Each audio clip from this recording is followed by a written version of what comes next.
President-elect Donald Trump is expected to head to the White House today for the first time in 4 years on Wednesday. He will meet with President Joe Biden in the Oval Office. Yesterday, Trump took the unusual step of announcing key figures who will not be part of his administration.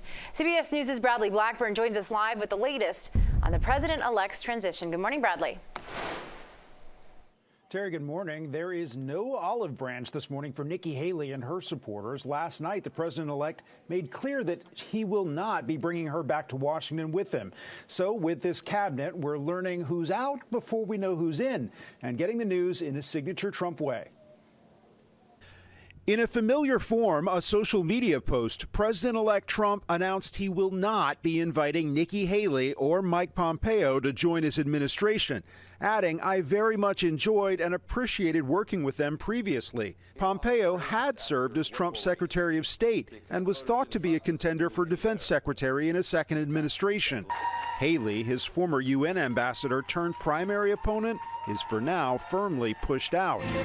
While some presidents have formed cabinets that are teams of rivals, bringing in their former opponents, Trump may favor loyalists. This will truly be the golden age of America. That's what we have to have. Meanwhile, in Washington, control of the House is still not certain. The GOP is 3 seats away from holding the majority, with several races still uncalled.